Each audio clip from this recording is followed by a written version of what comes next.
Aloha everybody, and welcome to another episode of Kai's Creatures. So fall is finally upon us, and that means spooky season is here. So what do you say we kick this off by doing probably one of the scariest things you'll ever see me do on this channel? Because right now, at this moment, one of the most feared animals on the planet is currently living in a corner of my back porch. And are we going to risk life and limb to catch it? Oh, you bet your sweet cheeks we are. That's what you do when you want to be a Pokemon master.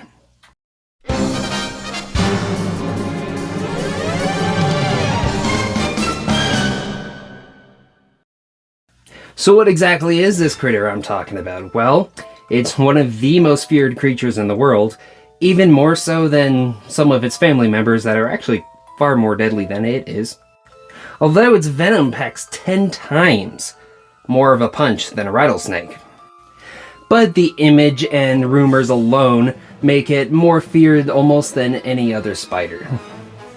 Despite the fact that right here in North America alone, there are plenty of arthropods that are far more deadly than this one, and that's not even counting Africa, Asia, and Australia. Nonetheless, this little creature has become the poster child for arachnophobia. That's right, I am talking about the Black Widow. And as I am currently filming this, she has already eaten another spider that got caught in her web and is currently hiding. So I am recording this before I actually attempt to catch her again. So if I'm wearing a different outfit, that's why.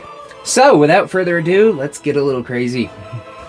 So if you can see it right there is the other spider that she already offed. I thought that one maybe chased her away, but what in fact happened was she already got him. So she's probably hiding down there in one of those holes. So I'm gonna hope to convince her to come out.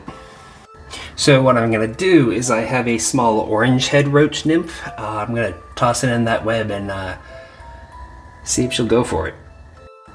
Sorry about this, little dude. And we're gonna pray he actually gets caught in there instead of escaping, but... boy, oh, there we go.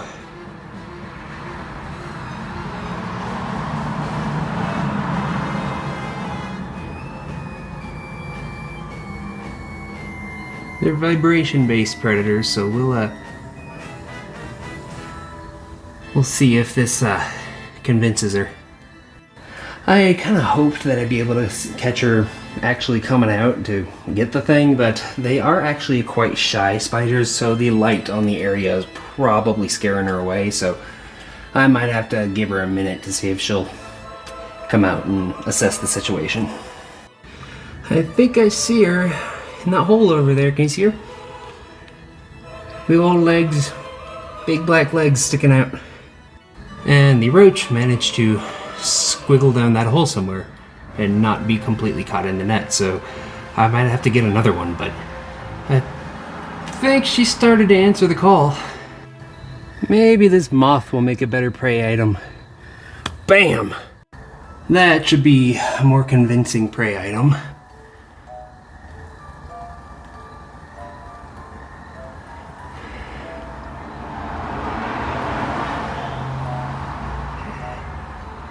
And now we wait.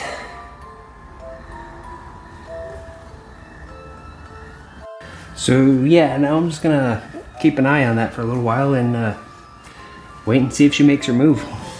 Well, I saw movement and there she is. Don't know why she's messing around with that spider that she already offed, but I can't quite see the mark from here, but yeah. Let's see if we can't nab her. Beautiful girl. Alright, let's do this. And if you're wondering about the glasses, yes, I normally wear glasses. It's just I want to be as accurate as humanly possible right now. Obviously. So let's catch a widow. Oh no, no. Or scare her away. Dang it. I scared her away, but on an unrelated note, here's a katydid. You will do for the moment while I come up with a new plan of attack for that. These are one of my favorite insects though, so still pretty darn cool. So you have fun in there while I'm back on the porch trying to do something crazy, okay? Thank you. God, so cool. The very next evening. Okay, so funny story. I really screwed the pooch on catching that widow.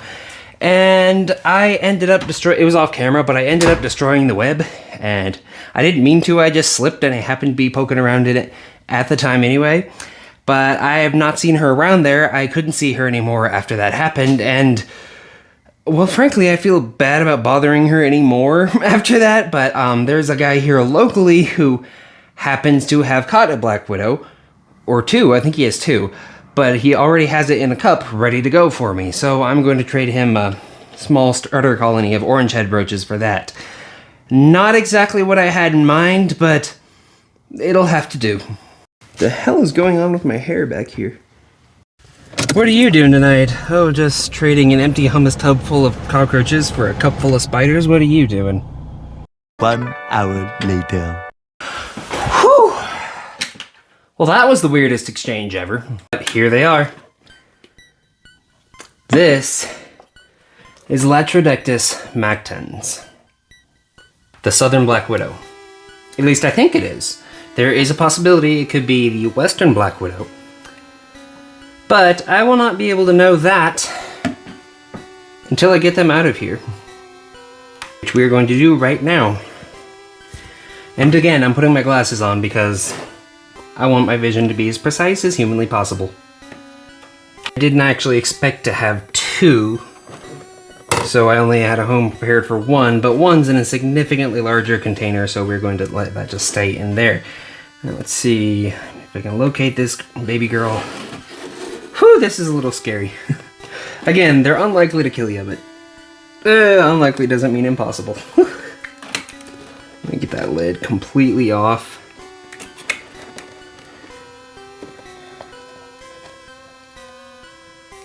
Whoa, jeez. That was too fast. Usually I miss out on things because I hesitate. And I am understandably hesitating quite a bit with this. Got her. That, judging by the mark on the bottom, appears to be a complete hourglass, so I'm pretty sure this is indeed Electans, the southern black widow, which she will be going in this lovely little container. Hopefully, if she doesn't decide to be a pain in my neck. Alright, sweetie. Out you go, nice and easy.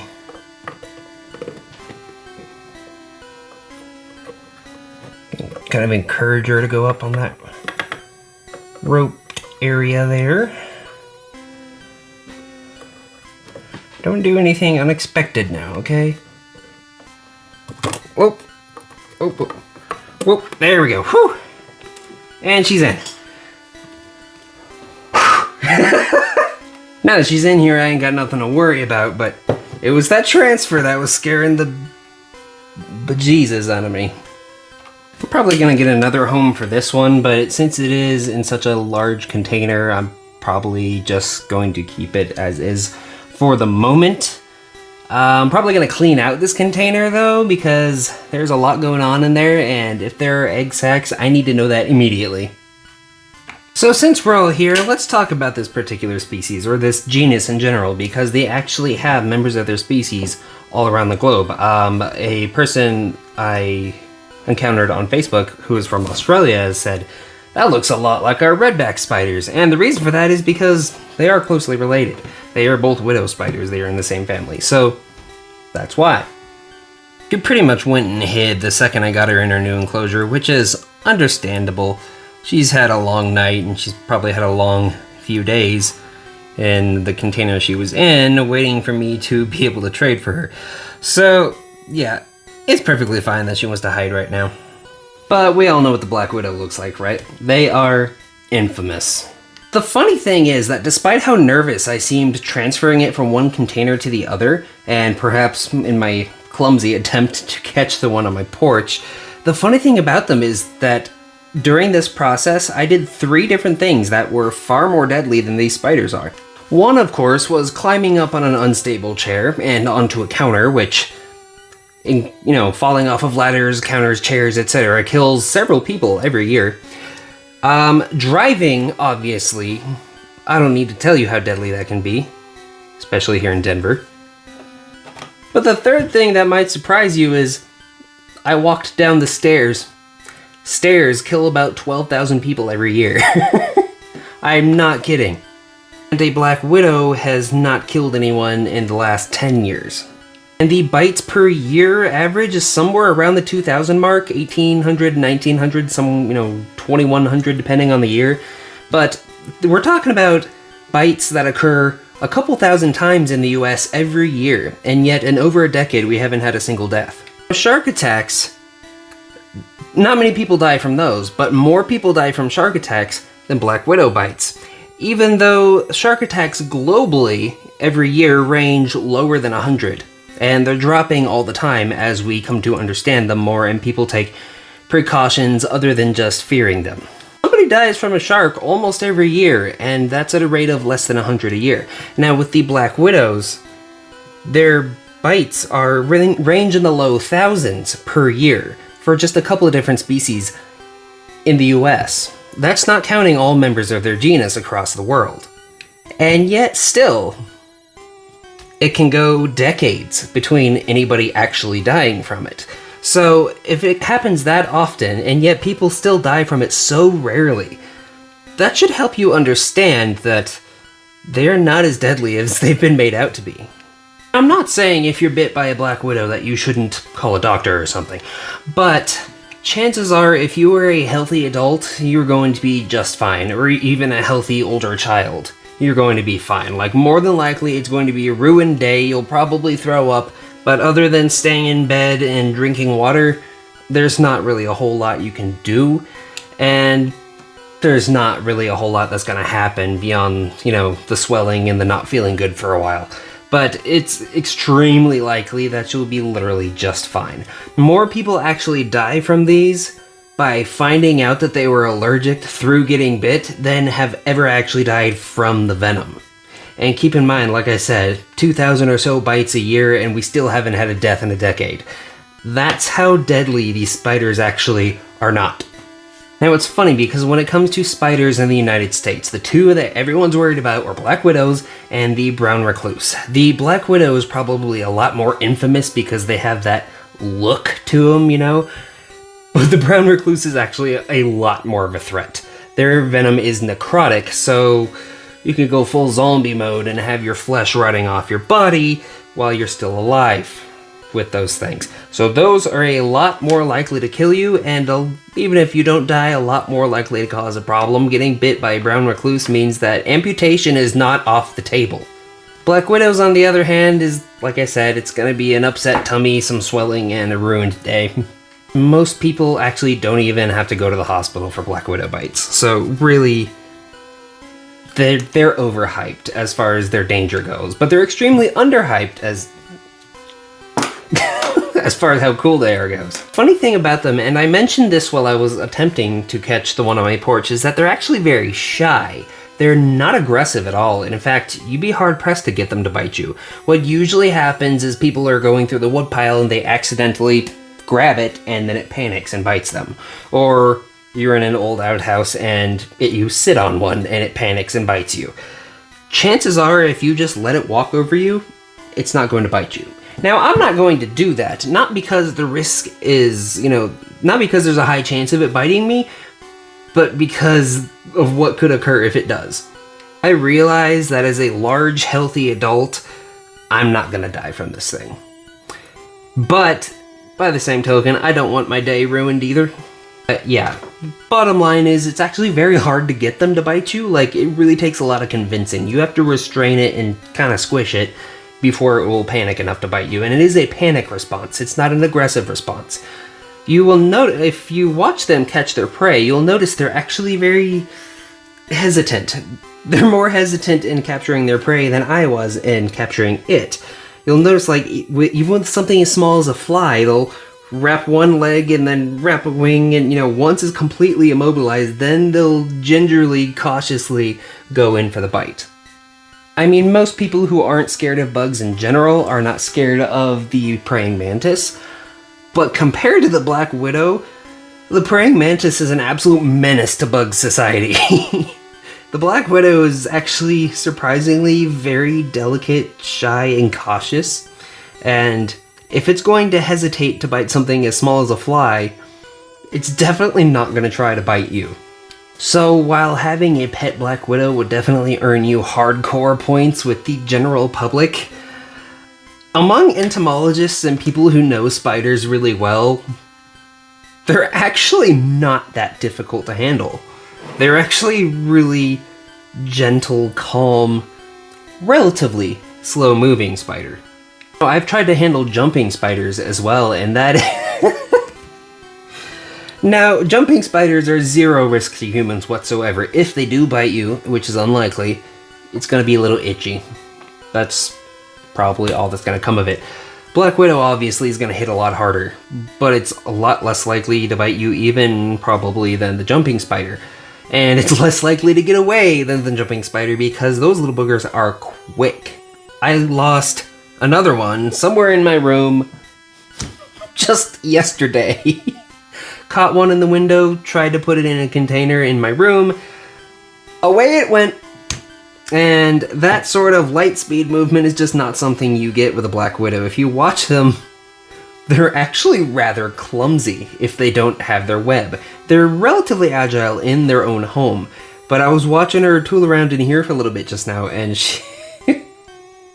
if there's no web, they can hardly get around. It's actually kind of strange how clumsy they are. So all in all, an epic, beautiful, amazing arachnid, and definitely something that's pretty... Wait, that's Shaka's. It's pretty metal to have, but in reality, this is actually a very gentle, relatively harmless creature.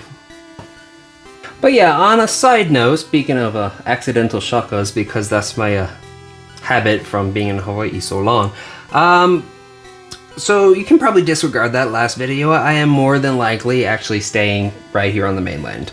Without getting into too much detail, there have been incidents and thoughts that crossed my mind recently that made me realize it's probably not the best idea at this point in my life. As much as it sounded swell to go back home to the place that makes me happy and whatnot, it's probably not as good of an idea as I thought it was. So disregard that last video. And it looks like not many people watched that one anyway, so whatever. But it is still correct that there's going to be a bit of change in the content for a little while because summer is going away and there's not going to be as much bug hunts. So I'm going to start doing more creature features and, just informational videos more so than the, adventure thingies I've been doing because, well, there's not going to be as many bugs out and about anymore from here on out. I just don't even see that many grasshoppers, and if you watch some of my previous episodes, you know how many bloody grasshoppers have been out and about this year, so there's not even hardly any of those. I think bug hunting season is about a wrap up now, so yeah. So happy fall, everyone, and as usual, take care of each other, take care of the earth, and I will see you in the next one. Mahalo and aloha. Oh yeah, and like and subscribe. One of these days I'll remember to say that before all the other stuff. But today is not that day.